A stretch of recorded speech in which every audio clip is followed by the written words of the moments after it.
Hi, everybody. Can you hear me loud and clear? For a moment, you can unmute and just respond saying yes or no, or even a thumbs up is good. Yes. Yes.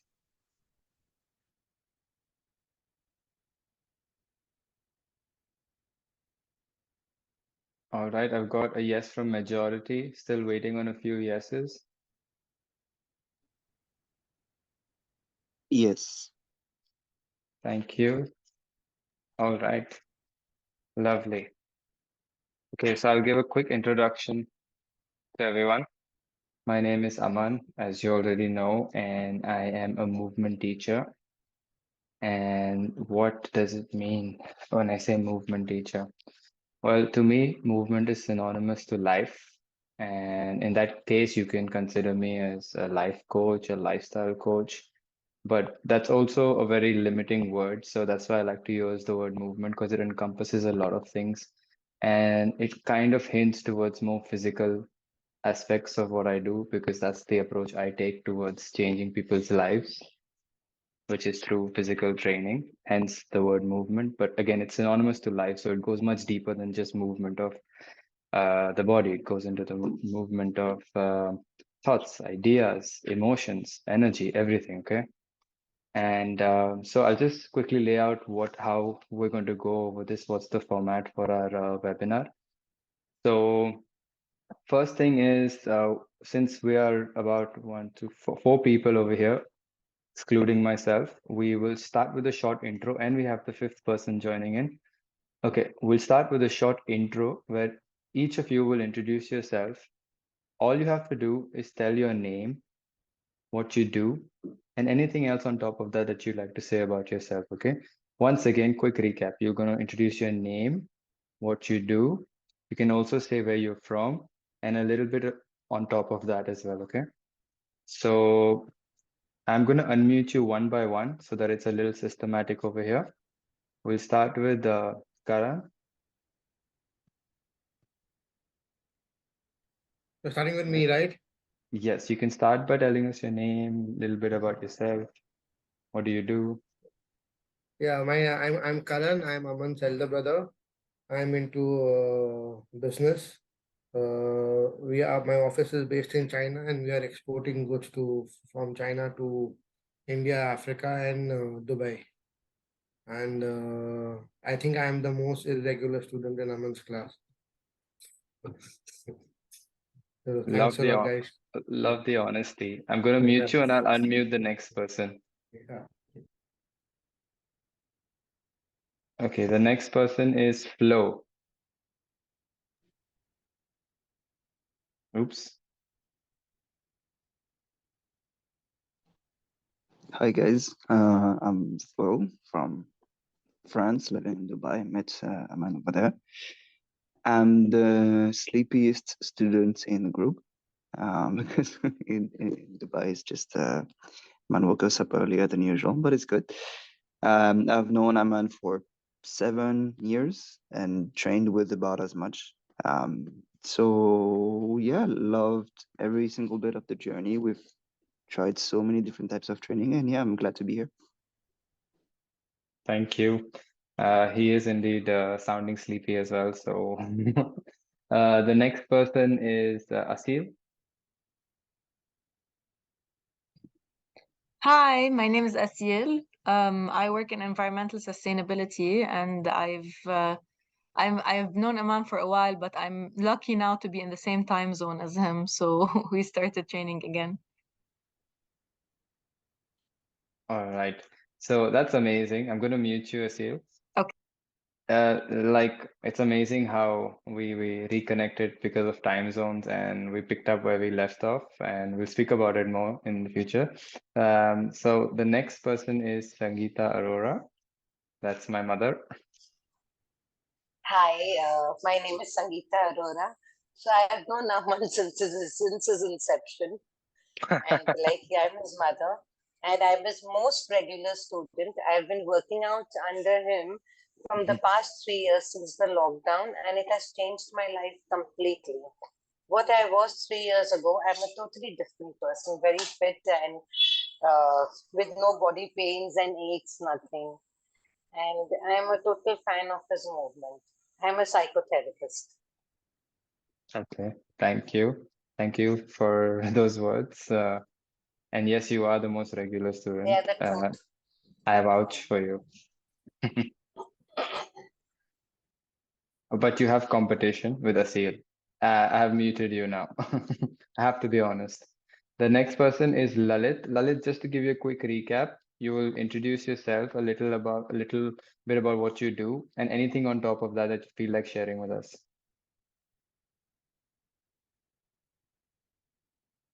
So yeah, Hi, you're hi off mute guys. now. Hi Hey. guys, my name is Lalit. I'm based in Ahmedabad. Uh, I am in the logistics sector. Just to tell you how Aman actually changed my thought process. He's more of a mental coach to me rather than physical coach. So my perception about things, about the way I look at my work, as well as my uh, exercise and physical things, he has changed it completely. So that's it. Thank you. And I'll put you on mute and I'll just say something before I introduce the next person. That was also the last person. Um, what Lalit said is what is my biggest passion is not only to physically change your structure to make you go through physical training, but to have a little deeper impact, a little more of like a spread out thing, like in terms of, for example, how he mentioned his work is something that's benefited from this. I want people's personal lives to be benefited from what we do as well, how they think in general to be affected as well, and not just take that and apply to training only, which is you just keep training every day, train hard. It applies to every area of life, work, family, everything. Yes. So the next person is Agish. Hello, guys. You- so just like Flo, this is also early for me. I just woke up and good to be here. So yeah, I mean, Aman has actually changed my life as well. I think I would say I'm one of the most sincere students in the group. So Aman has, been there, and I'm also a teacher, so I know what it is like. And there's always uh, student first, and then followed by a teacher. So I'm always learning from Aman and teaching others. I go back to Aman for all my questions and doubts, and he's always been there, always evolving me and progressing me, and I'm always learning.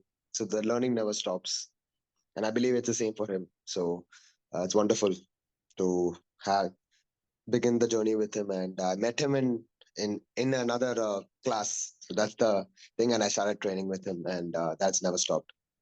So Yeah. I think my mom also is here. Let me just she's just Of busy with course. Sure. If she can introduce herself, it'll be nice. yeah, ma. I think it started, no? You want to introduce yourself. Hello, my name is Kavita. Hi. What movement and what Aman has done. And what do you think? Yeah, hi. I love Sorry, I think we're losing the connection.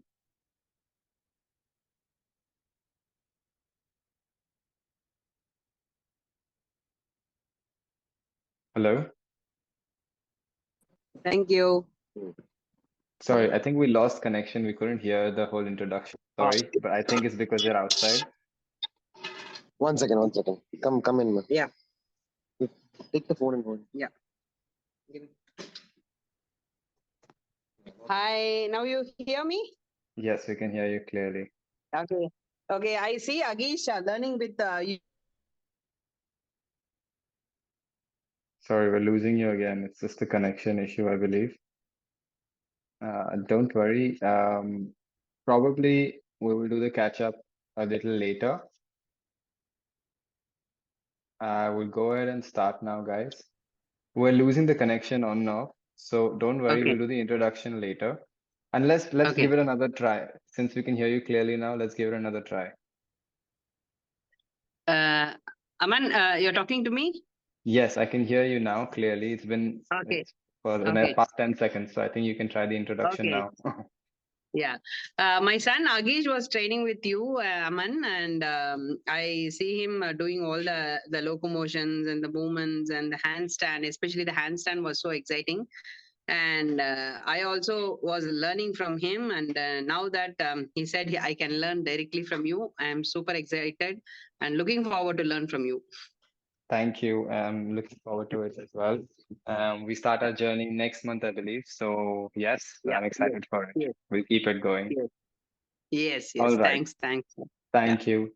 Okay, I'll mute everybody now, and I'll begin with the webinar. So thank you for the quick introduction, everyone. And just to let you know, this is being recorded, and it's going to be used for me to refer to in the future for you guys to refer to as well, and parts of it might be used for marketing purposes as well. So just to let you know, if you feel uncomfortable having your videos on, you can turn them off from this point on. Don't worry about it.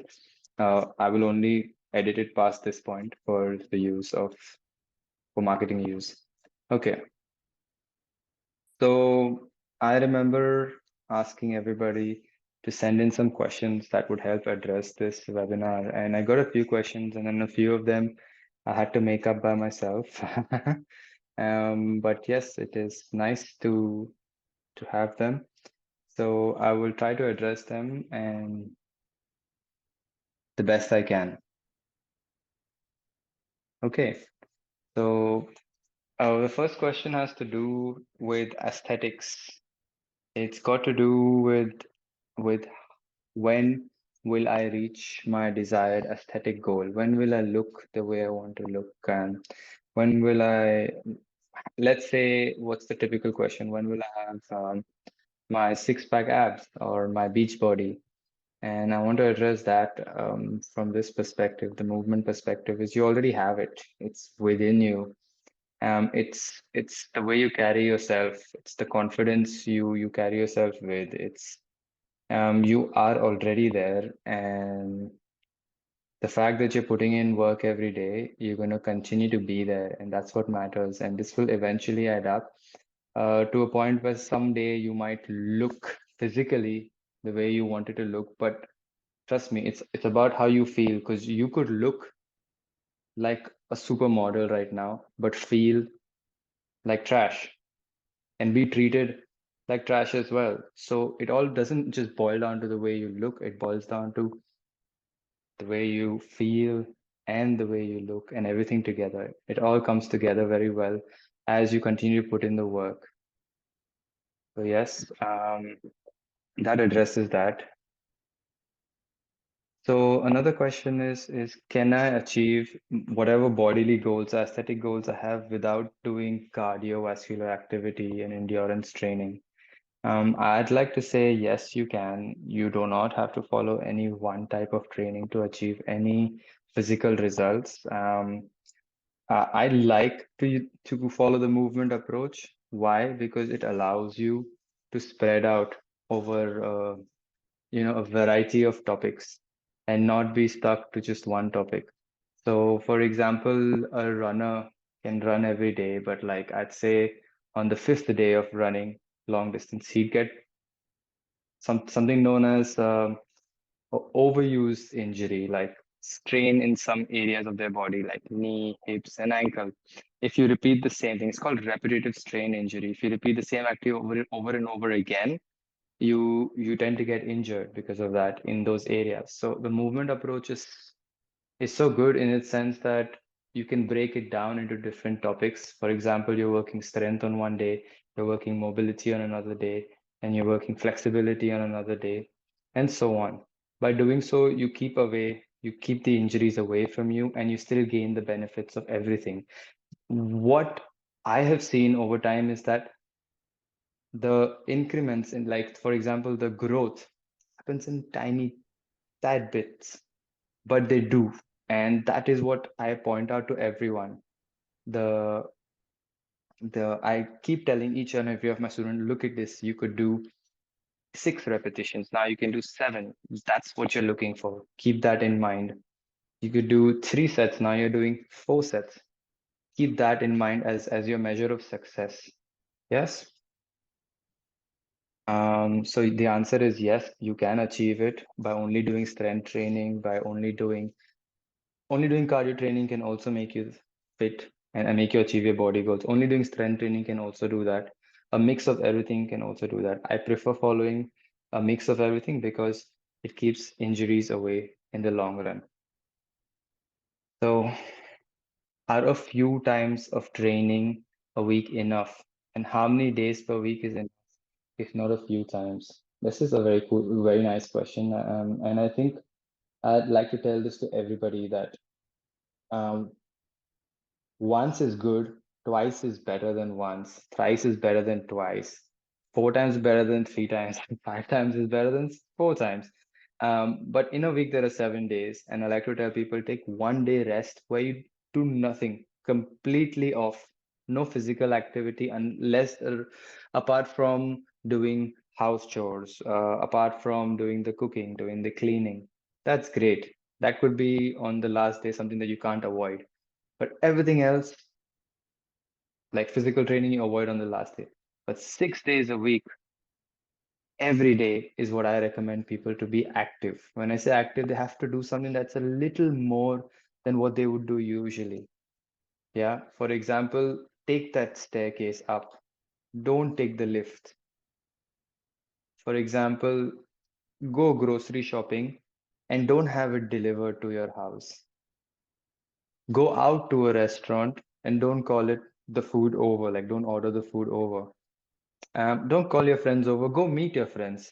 So like these are little things, little habits that somehow induce movement in your life and they get you active. These are small things. There are bigger things than this. For example, you're already active. Then I would say dedicate 30 minutes to do something a little more intense. For example, a training session with me when you're free. You know that I make myself available every day to everyone over here. Yes. 30 minutes is still better than 20 minutes. Yes. So I hope this answers that question well about are a few times of training a week enough and how many days per week is enough, if not a few times. So what does it mean to run out of breath? What does it indicate? What does it mean to run out of breath and what does it indicate? In my opinion, in any activity, when you're running out of breath, there's few things.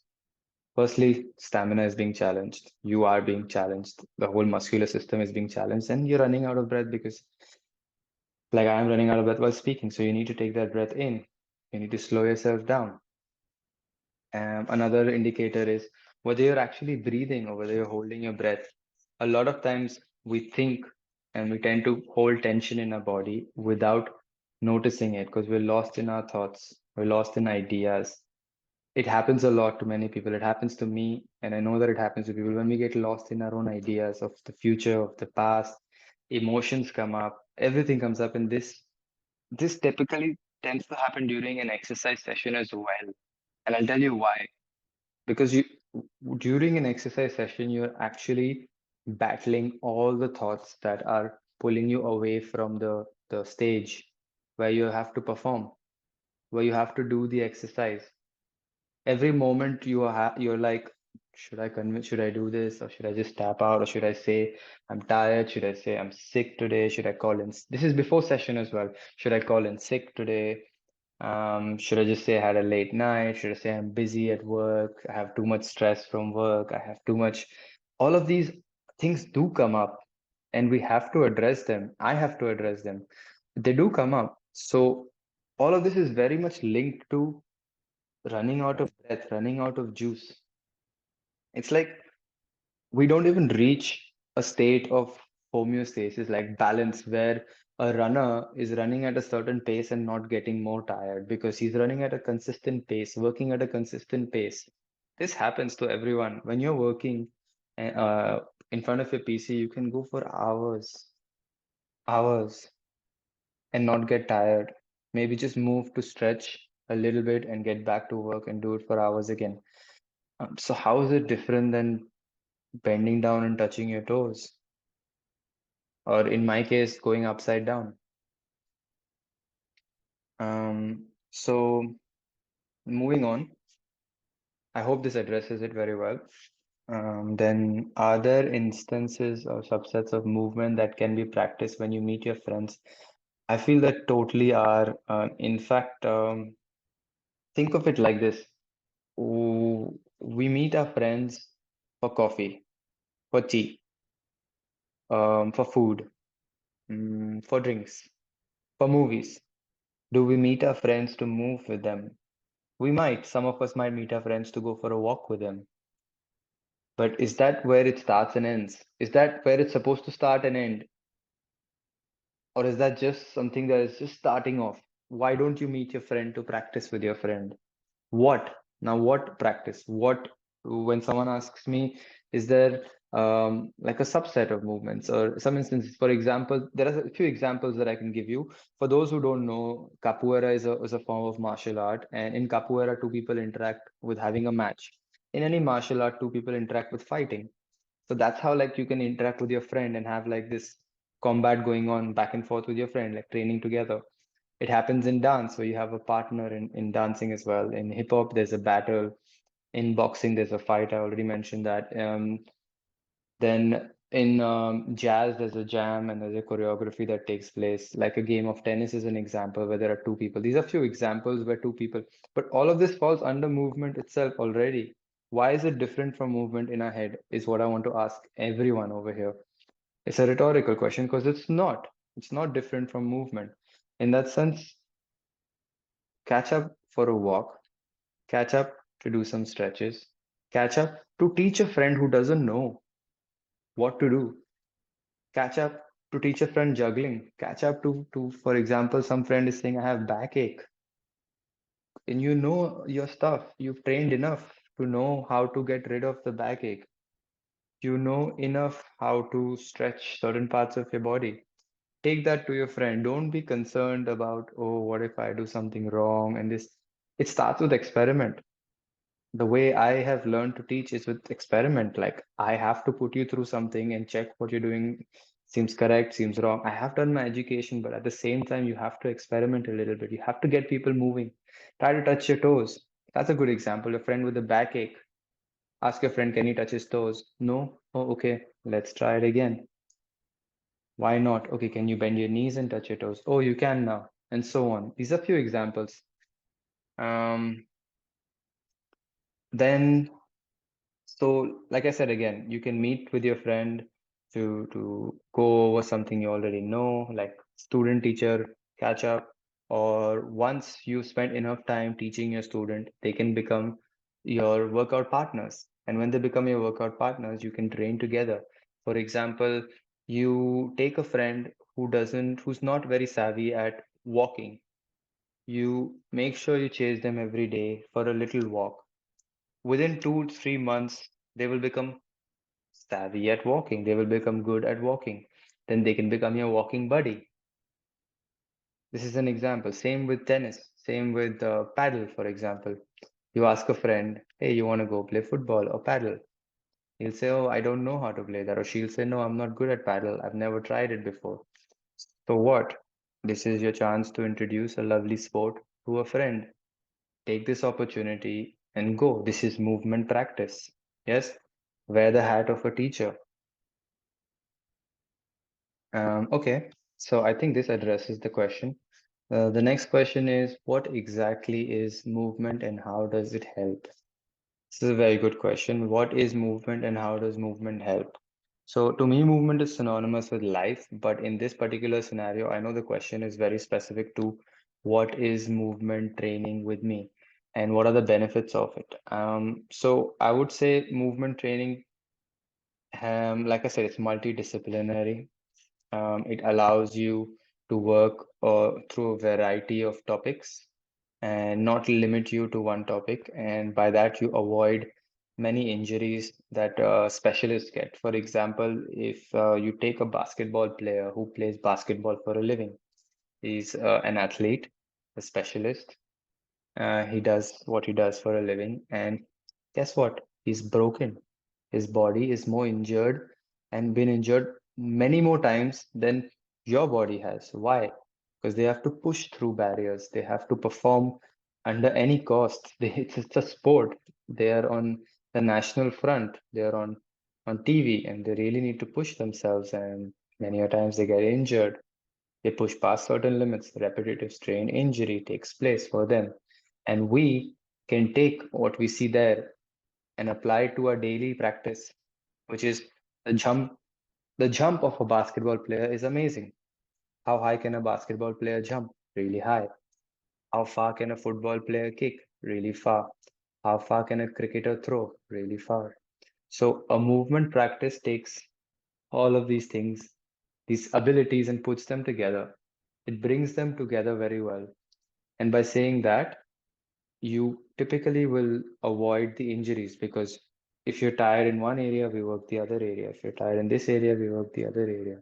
If I see that you've done too much over here and you're getting a lot of wrist pain, I'm going to simply change it up to hanging work. If your shoulders are getting too tired, forearms are getting tired, I'm going to change it up to juggling work or change it to locomotion. And by that manner, you can continue working out, prevent injuries again, and see amazing results. So what exactly is movement? This is what movement is, the practice. And but it's larger than that. And that's what I want to tell you. Like Lalit mentioned, you can take what you see in a movement practice and apply it to life in general. For example, how we see a cricketer and pick up something from a cricketer. You can see some good qualities from your neighbor and pick it up. You can see some good qualities in your friend and pick it up and apply it to your life. You don't only have to use this in a physical setup and scenario. You get what I mean, right? It's very simple, but also very complicated to apply to life, because most of the times the ego is very, very set in its place.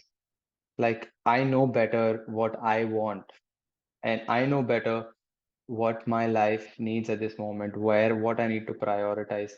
But this I that I'm speaking of, which is everyone's perception of themselves, it can change. Like, it really can change. You go in, for example, with work, with friends, we get stressed about things we don't know, what the future is going to bring. For example, a businessman, or let me get back to this 1 second. Let me not digress. Does movement help in strength building? Okay, I'll get back to that point later on. Right now, we will go to the next question, which is, does movement help in strength building? Yes, it does. It helps in building strength physically, but it also helps, in my case, in building a strong character. And this is what I want people to also realize, that it's not just about physical training, but it does help you develop overall as well. And you'll see that in your life as you apply it. Many a times, many people's development stops. And this is the point that I was trying to make earlier with the business as well. Many people's development stops, and they think that it's because of a certain area of their life. For example, a businessman thinks, my business is not growing, and that's the reason I'm not developing. But you realize, like, this is one bubble, business. There's other areas of your life. If you grow there, suddenly this bubble will just expand and encompass everything. For example, my health, my mental space, my thought process, how I think about business, how I think about friends, how I think about family, everything changes. This changes for a student as well. This changes for a mother as well. Businessman, mother, student, teacher, everyone. We all need to take all of this and apply it to our other areas of our life. Think of where we have to grow otherwise, what we're already good at, and we keep doing that. You're limiting yourself to that thing. There's other areas of your life where you can grow. And so, does movement help in building strength? It helps in building strength in, yes, in your muscles. Of course, you do a chin up, you get a push up, you get a squat, you get stronger in your legs. But what are you actually training? Because you're training your mind to do them. You're training your mind to do something which is almost absolutely pointless in that particular scenario. Tell me, This might make sense to some of us. Tell me something. We all think of what we get to take to our grave. It's very funny. Do we take all our belongings to our grave? No. Do we take all our strengths to our grave? Like my handstand, can I take it to my grave? No. So what's the point in chasing all of this? We still do it. We still put in the hardship because there's something else that we're gaining from it, a deeper sense of meaning. We're getting a different perspective on life, experiences, and we're hoping to carry something with us. Nobody knows what you carry, but hoping to carry something with you. Probably not, probably leaving everything behind. Yes, everyone has a different perspective of this, but my perspective is such that there is something that we take with us.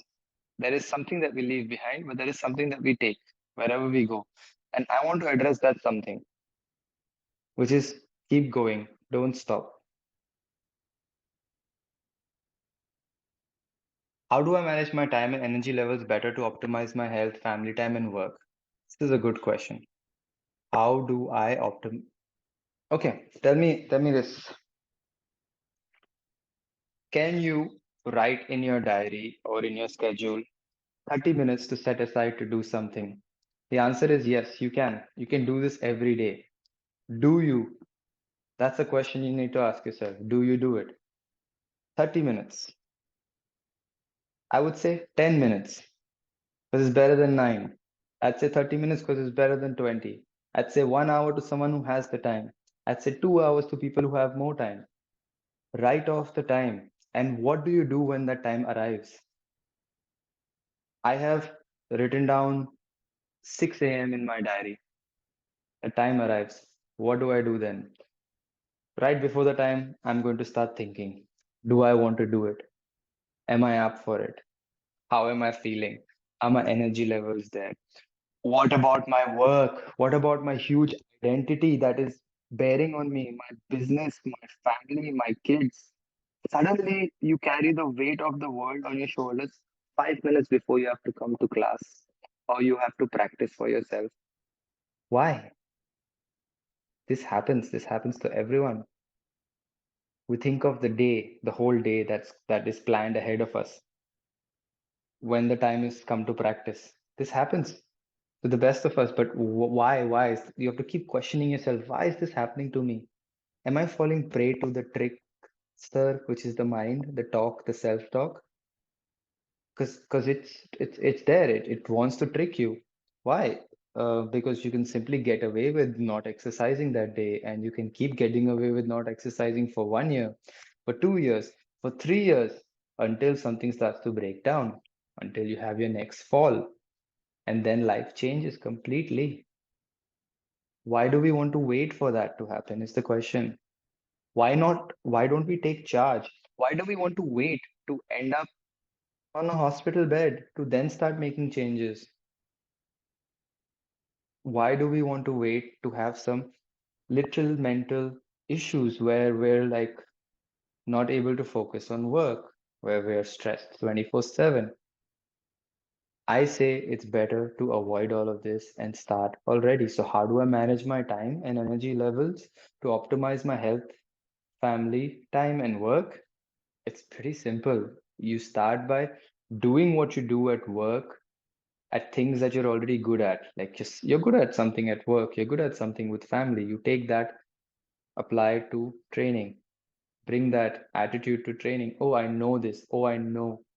Oh, I know what I'm going to feel. Oh, I know this person really well. Okay. Oh, I know myself very well.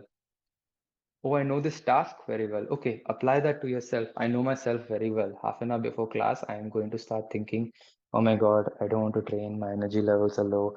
Oh, should I try to skip today? All this talk that comes, you should already anticipate it because it's not happened once. It's happened second, third. It's happened to you 100 times. Each of us have experienced this 100 times. This self-talk about, should I train today? Do I have the time? Do I have, what if I have a meeting that I need to be ready for? Did I carry my clothes? Oh, I forgot my clothes today at home. Why didn't I keep an extra pair of clothes in my bag? or oh, I forgot my shoes. Any shoes can be the excuse to not train. I preach barefoot training. Clothes can be the excuse not to train. I say do juggling practice. You will not sweat. I will say do meditation. That's also practice. You will not sweat. I'll do basic stretches. You will not stretch. You will not sweat. So that's why movement, because movement encompasses all of these things. You can stretch and you can say I'm practicing movement. You can do juggling and say I'm practicing movement. You can do anything. So whatever excuse that comes up for you, you can tackle it immediately. I don't have the right clothes. Okay. Whatever you can do in these clothes, you can do. You can juggle in these clothes. So I keep repeating the same thing because I'm not here to offer anyone anything new. There's nothing new under the sun. I'm just here to tell you what you already know and to restate it because we forget and we conveniently forget. We conveniently park it in some part of our head which we never access again. Why? Because we make it a habit out of skipping things that we're supposed to be doing. Yes, it happens to all of us, including myself. So it's when I observe myself is when I can tell you what is going on. Okay, so how do I push myself to do more and better? This is a very, very, very good question. And how do I address this in a way where, okay, how can I do better? I can do better by probably not repeating the same thing that I do each and every time, apart from the stuff that people around me kind of go like, good job, you're doing better, better focus. For example, someone appreciates me focusing on a particular task, and I do that more. That's a good thing. I'm already more focused. I am getting better at what I'm doing. But imagine if the same thing has to be told again to someone. Um, can you focus on your left shoulder? Can you focus on your left shoulder? Can you focus on your left shoulder? Now you are not going anywhere. You are paying me or paying any teacher around you to say the same thing to you over and over again because you are too lazy to focus to get better. The idea is how do I do better? You do better by just investing more of yourself, doing a little more of this, a little more of that. Be better prepared to do something. That is already doing it better. You don't have to do the task better. You don't have to do 100 if you're doing 10 today. You don't have to carry the weight of, oh my God, I want to be able to do 10 times of what I'm doing today. Don't do that. How can I do it 0.01% better today? That's growth. So that's what I want everyone to focus on. That's what I want to give you from here for this. How do I push myself to do better? By focusing a little more, investing a little more of yourself. Same question, how do I manage work, family, and training? How do I manage work, family, and training? Firstly, you show up. You show up. You show up for work. You show up for family. You show up for yourself. Just show up. Put in the time and show up. Right? I will do 10 minutes today from this time to this time. Just show up at the time. Stand and stare into a wall and do nothing. That's a good start. Because then what? How long can you stand and stare at a wall? You will do something. You will feel like twisting your body. You will feel like looking around. You're working your neck. Do something. But don't just sit and let that time pass and do something else instead, thinking that this is better than that. Because this is not better than that. There is nothing better than you setting aside time for your body. Because this is your vessel and it's carrying you. It's been with you since you were born. Can you believe it? When you were born, this is what my teacher says also. A child, few months of development up until the age of 2, 3, when they learn to walk, they are learning the most complex tasks that even people who speak languages like English, it's tough to make a person who knows a whole language learn how to move after they've lost the ability to move. A classic example is what? a person 70 to 80 years of age, bedridden, or a person who's had an accident, a traumatic accident, and you have to talk them into rehabilitation. You have to talk an injured person into rehabilitation. You have to use your words, and sometimes they're not convinced. They have bought the story that I am paralyzed because a doctor said so, because the x-rays show so. I am no professional to debunk x-rays, but I can tell you this, that I have seen one of my teacher student who broke 4 ribs, fractured 3 spinal columns in a car accident, come back from that, and today she is my teacher. She's teaching me how to do handstands, and she can stand on one hand. To some of us, this will be like, what is the meaning of this standing on one hand? Who wants to stand on one hand? Why? It's not about who, why. It's about how far are you willing to go to debunk these ideas. This sentence is thrown to you that you have so and so condition, or you. It's taking your ego and turning it against you or for you. Most of the time, our ego works against us. I know better. I don't want to do this. I don't want to do that. Versus, oh, he says I can't do this. I'm gonna do it. She said to me I could not do this. They told me that I can never walk again. I'm sorry, but I'm going to walk again. I lost my legs, but I still walk. Have you heard of a story like that? Because I have. One of the students of my teacher in Israel lost, she's French to begin with, and she lost her legs in a train accident long ago, back when actually like trains actually ran across and people were allowed to cross over, and there was no more, there was no one regulating all of that happening. In fact, it still does happen in India and certain parts of the world, but yes, unregulated crossing, and something happened. I think she passed out, and the next thing you know, there was a bad, brutal accident. But she walks without legs. How? She has small amount of movement in a hip, and she still walks on them. She climbs ropes.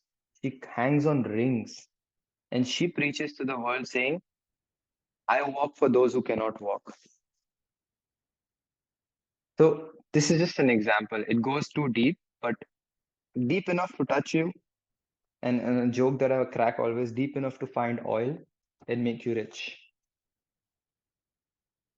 Okay. How do I be consistent, especially when I don't enjoy training? That's a good one. Enjoy training, fun, the aspect of fun. Um, Firstly, you can make training fun in many ways. I would like to say the the masochist in me would like to say that don't worry about fun, just go at it, just get done with it, like push yourself, go hard or go home. But instead, I would say set yourself up for success. Music that you like. Communicate what it is that you like to train with someone that you're working with. Communicate what you want to do. Even then, if you lose interest, then there is an issue with within you, that you are just not willing to accept that there has to be some work that you need to put in, some effort to get the results.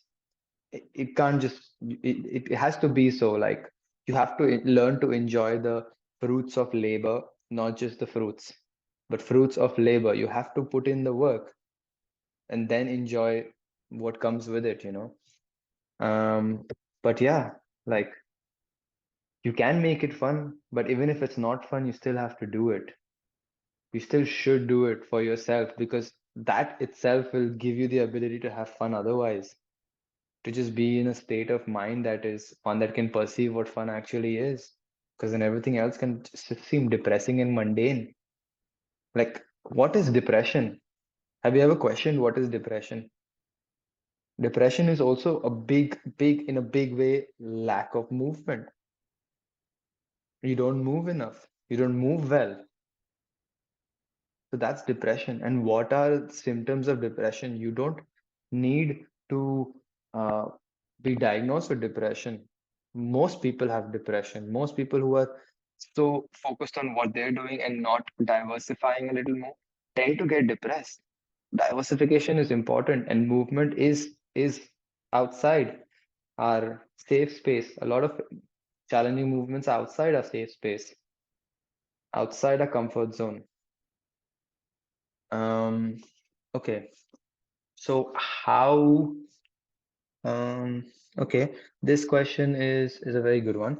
How do I build a community around me? Because I thrive when I'm a part of a community. Um, so this question is interesting to me in many ways. For example, what would you like to build a community for yourself, and around what? What beliefs do you want to build a community? To build a community, I feel everyone should be very accommodating. At the same time, should be very introspective, because the better you understand yourself, I think the better you understand people. Non-judgmental, but at the same time providing feedback to people is important. Um, Not shying away from doing the tough stuff, but also knowing that you have to soften at times, you have to be soft, you have to be mellow, you have to be accommodating. In a community, you have to be accommodating in all areas. Everyone has to be included in a community. That's how community is formed, and that's how it thrives. And I like being part of a community as well, and I think community should be all inclusive. But at the same time, you need to point out what needs to be pointed out. You need to address what needs to be addressed for everyone. But do it in a setup where you're not pointing fingers at individual people, but at the same time, you're taking a very generalistic approach when you're talking about things to them. So that, because it's very, very, very, very common for people, the ego to come into place and start already defending the image, the self-image. We all have an image of ourselves, and the ego comes in and it starts justifying, oh, you don't know my challenges, you don't know my hardships. How can you tell me this? That's why you never want to tell people straight up what it is that they're doing wrong, because it's not that you don't mean well, or that you don't care, or that they don't care. It's not that. It's how humans are wired. If you come up to someone straightforward and tell them on their face something, they're going to be defensive first. Very few people can take this critical, confronting stand, like someone getting confrontational with them, critical with them, and take it positively. It's rare. It's like blood diamond. It's rare to find, you know. But to build a community, you have to be approaching topics generally, point at them generally. But when you point at them, you're pointing at everyone. So no one feels kind of isolated in this, because everyone is being addressed. And that's the most important part when bringing the community together and addressing issues. Yeah. Then moving on. So pain, the fear of pain. How do you deal with the fear of pain and the fear that pain creates? This is a lovely topic to talk about. Pain. Um, I like to go into pain and like to tell people to break it down. Take what you call pain and try to categorize it.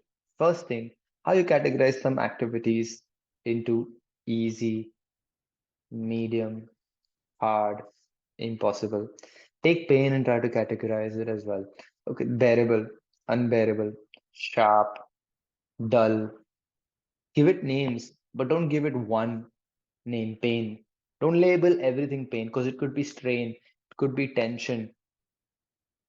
Why I'm addressing all of these words is because some of them have actually been researched on, and by me and by people, by scientists, to have positive effect on the body.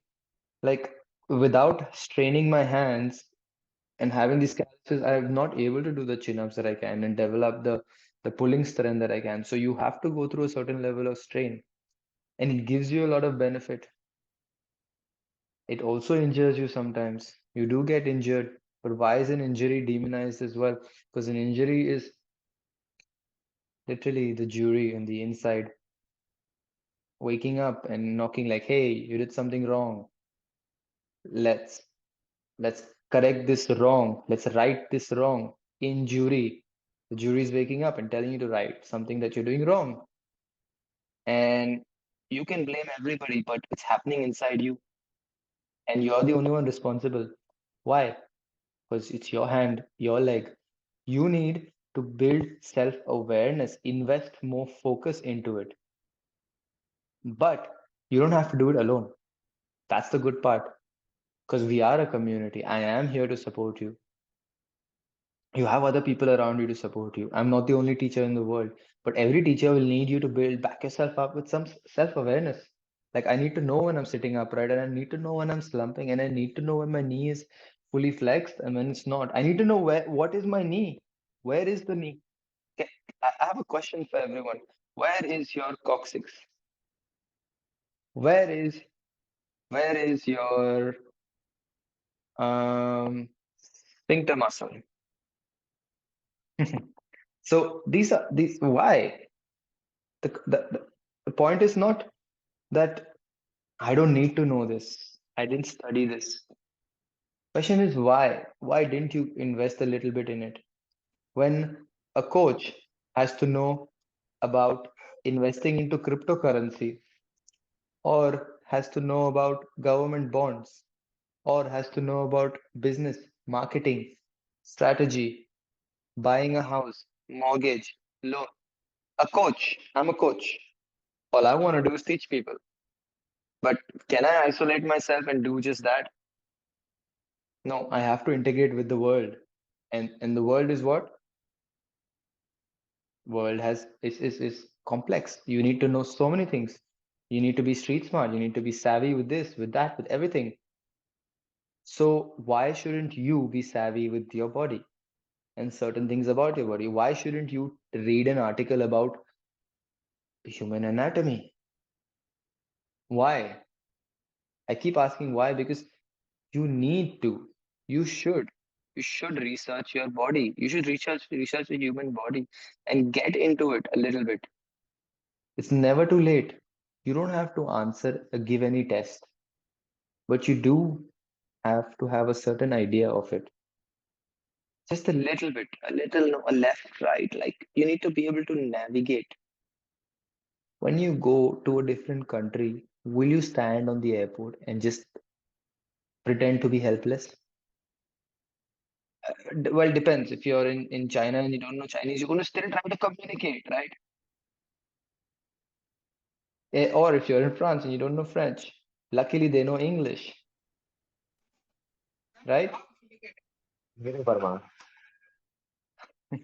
Anyways, a joke comes to mind that I was thinking of about how we so what we want to learn versus what a teacher wants to teach. Remember this very, very, very cool example that comes to mind from my teacher as well. I want to learn this, but my teacher wants to teach this. So I will go to the teacher saying, I want to learn this, but the teacher is going to teach me what they have, what they specialize in, no matter what they promote themselves in. So a good example is I'm next to the state of Quebec, which is a French speaking state. And Flo would beg to differ that they don't speak French. I could go there and pay a really, really seasoned French teacher to teach me French. And then I could go take that French that I've learned and try to speak in France.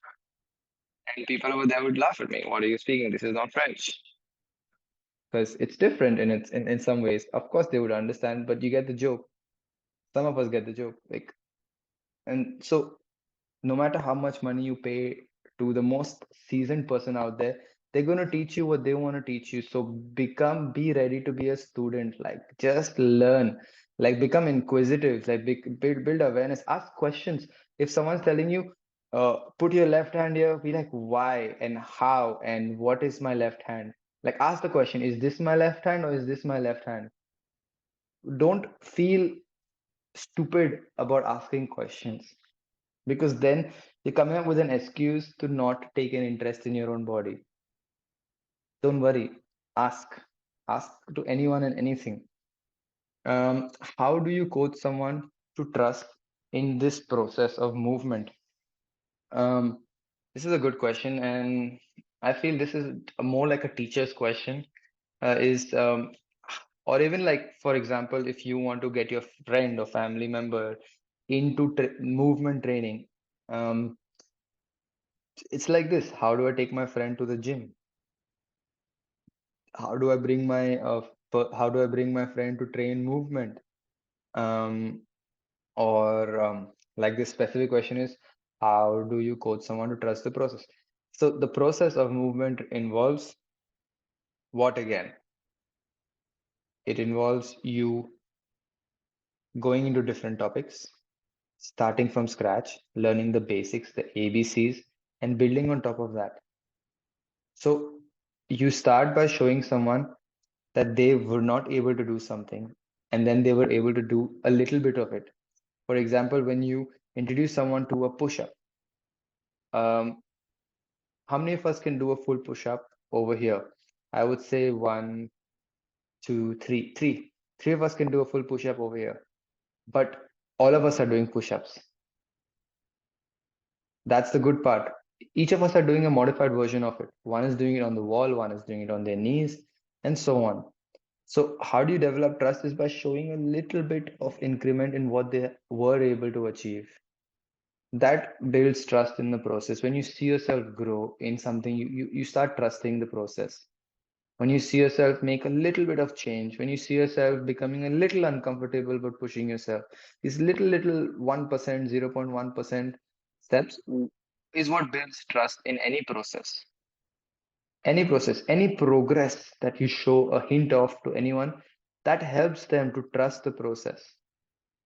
And that's what makes the difference. People come back when they see potential of progress. And that potential is could be anything. Could be, it's also very important to know what people are looking for. Some of us are looking for weight loss. Some of us are looking for handstands. Some of us are looking for the beach body. The thing is how you address these little things. The one is looking for the beach body will might not be impressed by a handstand, but will be impressed by the idea of, oh, pinch your skin.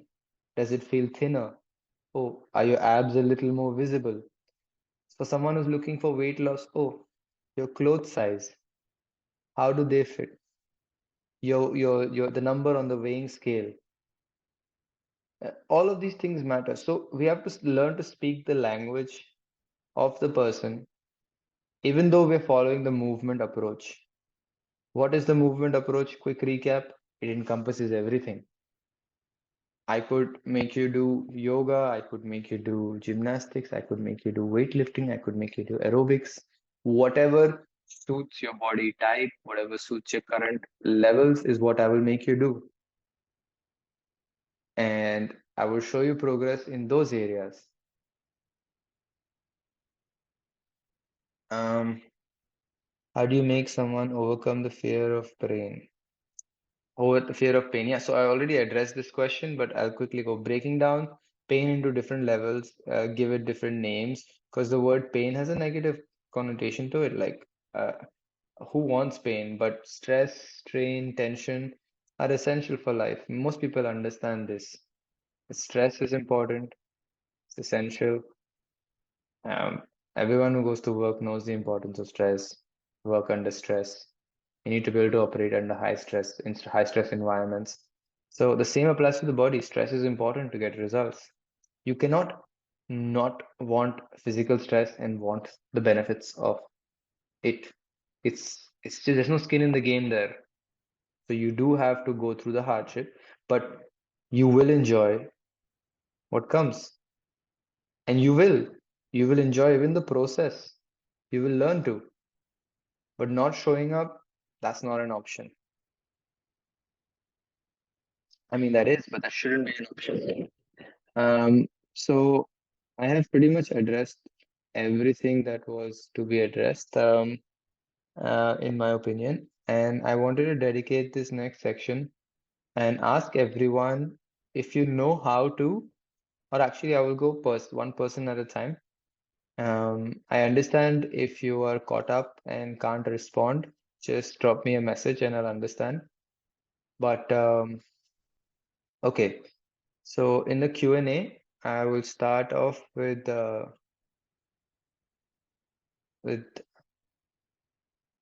Tanu auntie. That's an aunt of mine.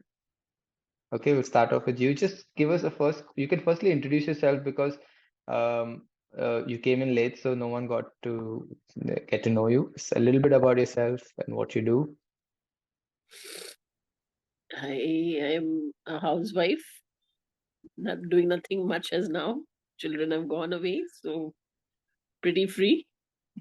Okay, Yeah, but learning a lot from Aman. Things which I don't want to learn also. Still learning.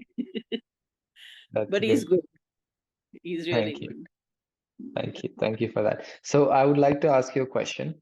The question is anything pertaining to what I spoke, or any question that you have in general that I can address right now to everyone. I don't have, basically, you've answered all the questions and I know what it is. Okay, no pressure. I just I need to remove my laziness. That's one thing which I need. That's it.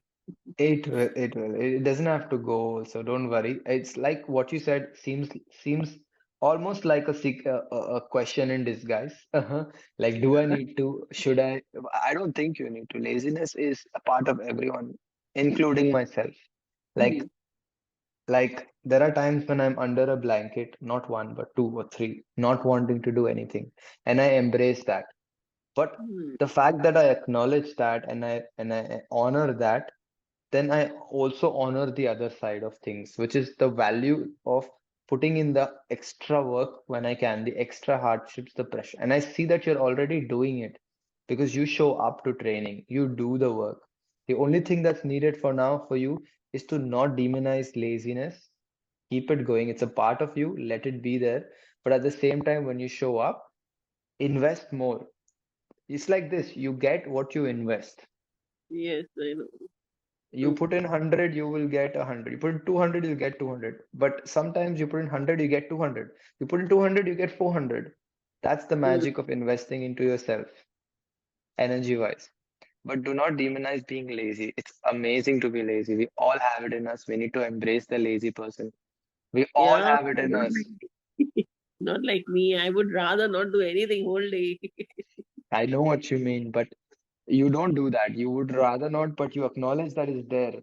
It's there in all of us. We would rather, all of us at some point would just be like, why do we have to do anything in life? There's no Yeah. need to do anything in life. But we start purposely tricking ourselves by committing to things, to hardships. Like I like to tell people sometimes look at me little crazy eyes over here because uh, the snowplow comes, I don't move the car in time, and then when the snowplow goes, I move the car, and then I take out my own snow with my hands, and and I was like, he'll come around later. Why do you have to do this now? Or like, my neighbors are like, oh, hate shoveling snow. It's your first year, you don't know, and like I feel it, and you don't know. I enjoy it. I enjoy going out there and doing this because I know that I know what to expect. What do I Yeah. know? It's going to be cold and it's going to be tiring, time consuming. So it's like when you know what to expect, you can go in a little prepared. And isn't that a Mm. good situation in life to be a little prepared than not? Mm. That's So that's a good way to look at it for yourself also. So whenever you feel lazy, you commit to things that you have to do, a walk, going out, doing anything, exercise with me, and you know what to expect. You know it's going to be tiring, and you know after class you're going to be tired, thirsty, and hungry, and sweaty. So you're setting yourself up for success when you know what to expect, and that's good. That's amazing. So thank you. I'll move on to the next person unless you have anything more. no, nothing else. Carry on. Okay, Thank thank you. Okay, so I'll ask Flo if you're still awake, Flo. You have Of any course, question? of course. You are? More than ever. I hope I've kept you entertained. Yeah, especially the part on the Canadian French. That was great. I did get the joke. You had to just make sure. I hope you got it. And everyone else was Yeah. like, why is he talking about French? No, that was probably just a listening test to make sure that, like you would have asked me. So anyway, no question in particular, but there's just one thing I wanted to share briefly, Yes. which I found very powerful through different examples that you were giving while answering the questions. Essentially, what I feel is the essence of one of the things that you do, like when you talk about movement, is to keep going, right? And Yes. the biggest hindrance that whether you're trying to do, like you said, like the one handstand, or whether you're just trying to show up for this first and second time, is to just like sort of just show up and just do it. And that's the toughest bit. But at the same time, it's what differentiates us as a species. The fact that we are here today talking on the internet only happened because we managed to just push a little more and push a little more and push a little more.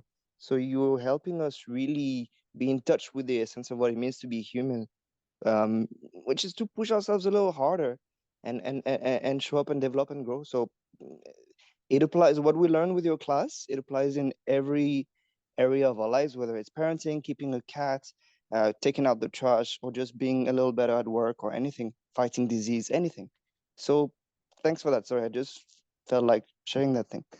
No, that makes sense. And that was not that didn't sound like a question at all, but sounded like a good acknowledgement of certain points that we went over. And yes, I mean, being human, what does it mean to be human? To be human, it means that we have to collectively believe in something. And one of the things that we can collectively believe in is that the show must go on. It has to go on. Like we have to keep going little by little more, little more. Because guess what? If we give up, what is there? This emptiness is void. It's death in its essence. And like I wrote in a blog about this, like death, not just of physical death, but it's something worse than physical death is death of spirit, death of ambition, death of goals. Like this makes people bedridden. It makes us couch potatoes. It makes us really depressed. So we need to keep pushing. And thank you. You're right to say that. Thank you. Okay, so the next person is Karan Arora. Any question or anything that resonated with you? Anything you want to say about it? All clear. There is nothing. All clear. There is nothing. There is okay. No pressure. I understand. If anything comes up, feel free. But at the same Yeah. time, I understand that you are busy with a lot of things going on. And at the same time, you started the whole conversation by saying something like, I'm the least consistent student of Aman. No, it's not because of laziness. It's just No. like sometimes due to travel, I can't get up in the morning. So Exactly. It's good. It's good that you're opening up in this sense. Because of travel, you cannot wake up in the morning. I will tell you this, practicing for exposure or exposing yourself as a practice, which is better? These two examples. I'll rephrase the example, okay?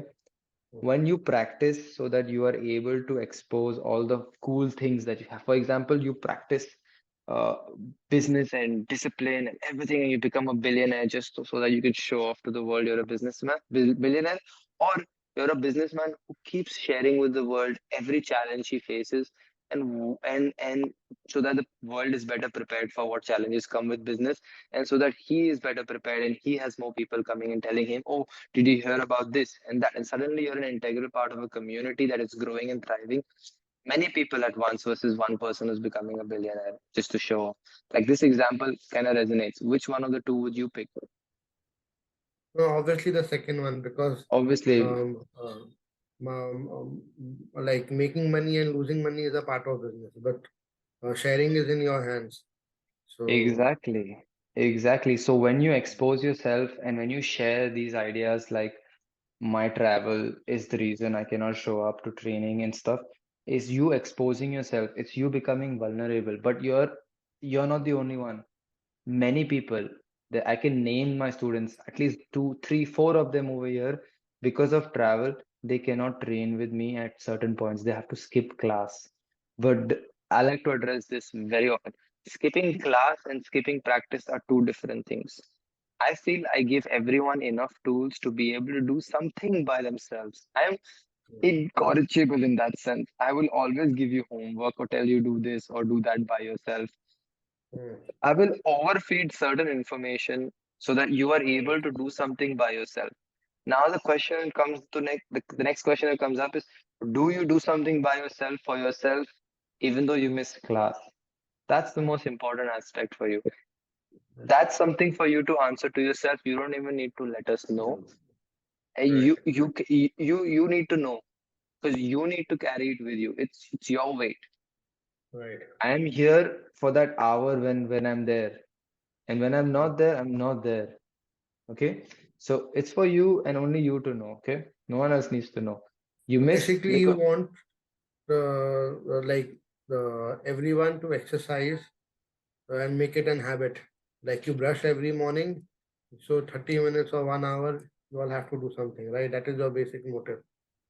not really, but yes, I would say you don't have the time for 30 minutes. I would say you brush with your right hand, right? Hmm. I would say change certain habits. Brush with your left hand.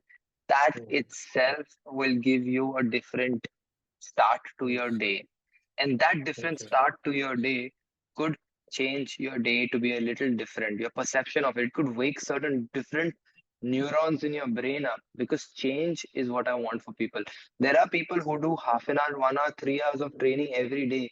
For them, I need to send them a message saying, skip training Don't. for skip training for 1 week and show me.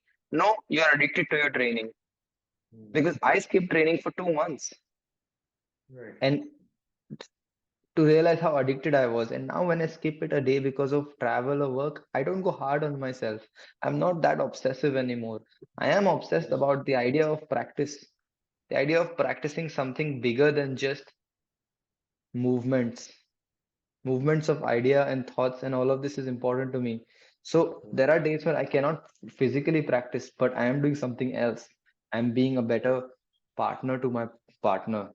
I am cooking food. I am cleaning the house. Like today, all day was spent in cleaning the house because we have guests coming over tomorrow and day after. So this is just an example of how you can still continue to do something different than what you're doing because something you're doing has not served you and something that you're doing is serving you. So what has Right. not served you needs to change, and for that you need to get into certain habitual changes, which means purposely go down for a walk in the morning to refresh yourself instead of a morning coffee. Get some morning sun. Hmm. Right. Like something like this. You might not be able to dedicate 30 minutes, but if you can, please go ahead. If the basic essence of this is, can I dedicate 30 minutes, Aman? Is that what you basically want from me? Yes, that is, I will take what I get. So if you can Right. commit to doing 30 minutes daily of something 6 days a week at least, in this case, even 7 days a week, it's great. Hmm. Commit to it and do it. Do anything. If you want a list of what to do, I am here. I will send it to you. Cool. Cool. All right. I'll move on to the next person. Thank you. Thank you very much. And now is Sangeeta Arora around? Okay. Is Asil around?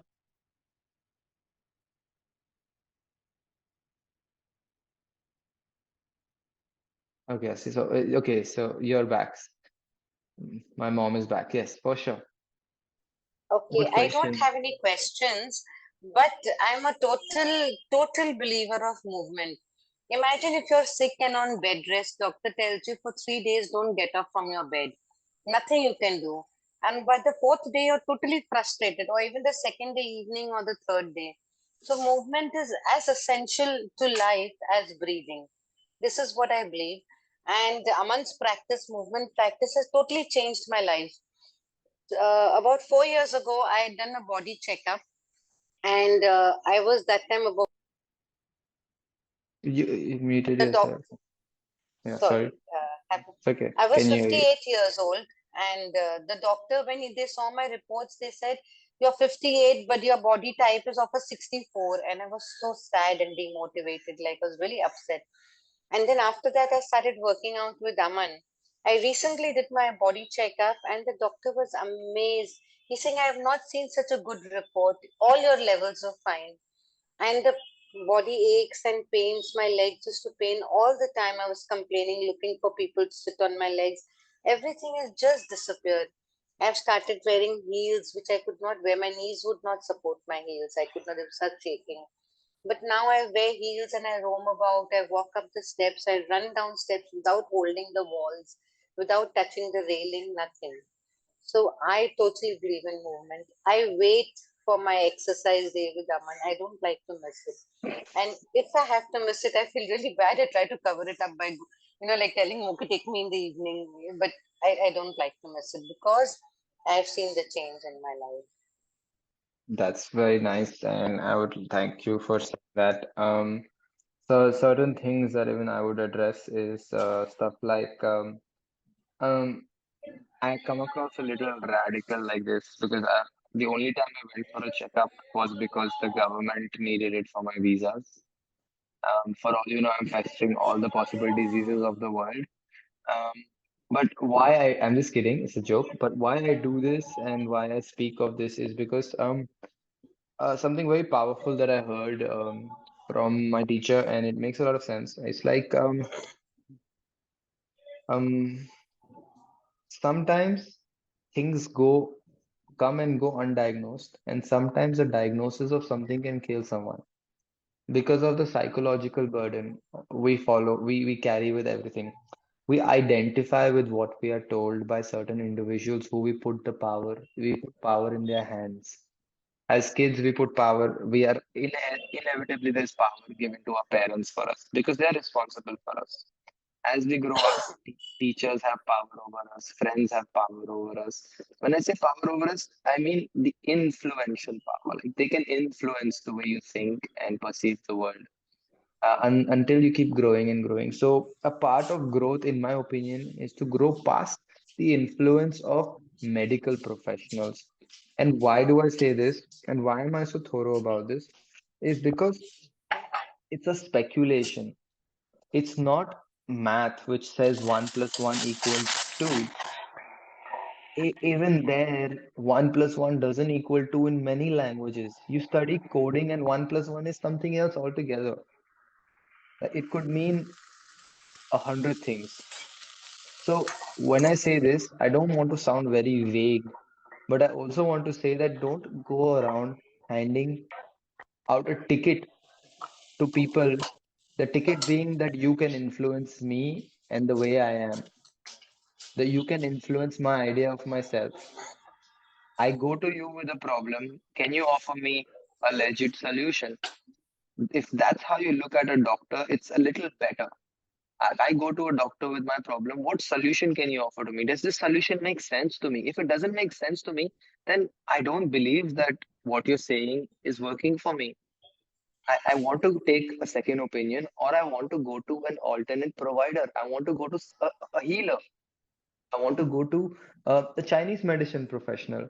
But I do not want to take one person's word. I do not want to give the person the ticket to myself to influence me completely, to change my life and my perception of life.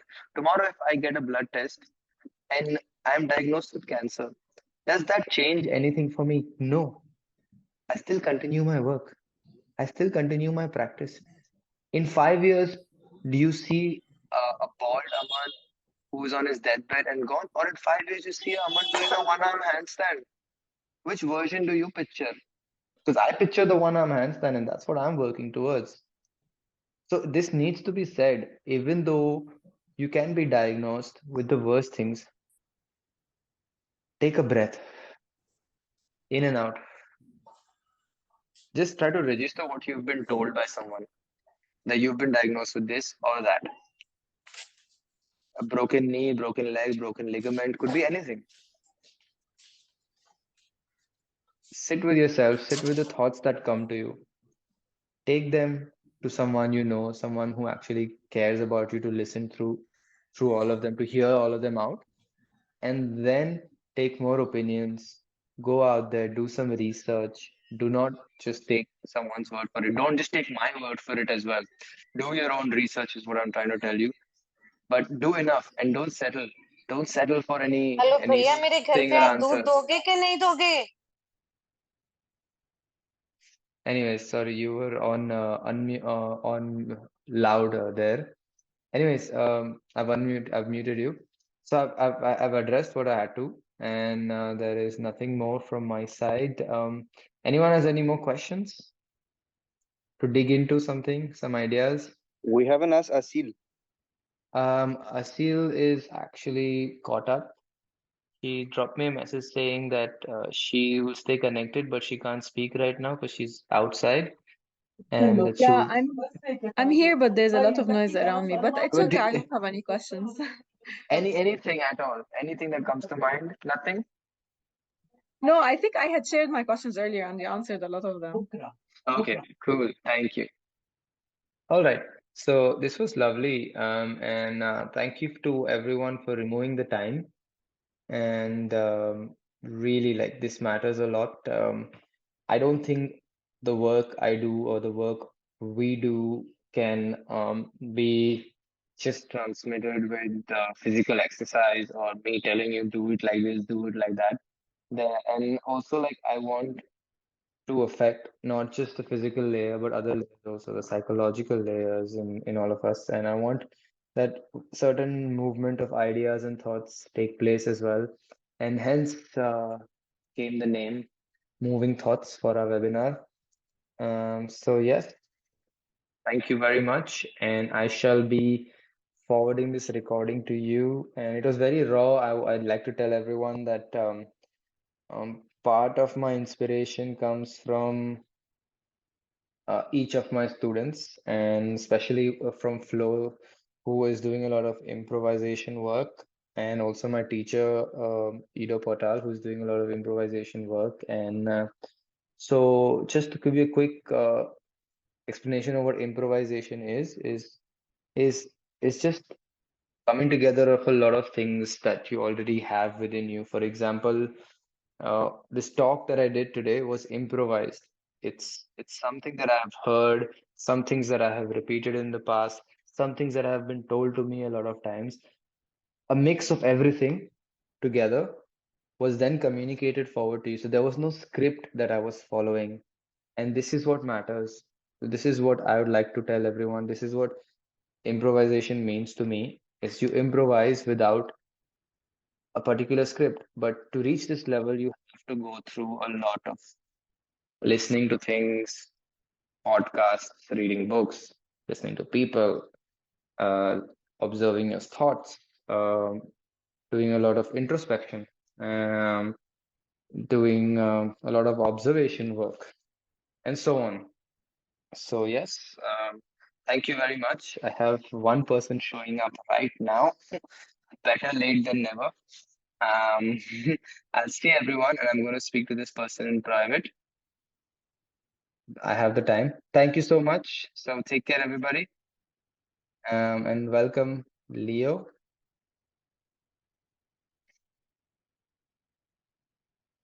See you. Bye. Bye. Thank you for today. That was great. Thank you.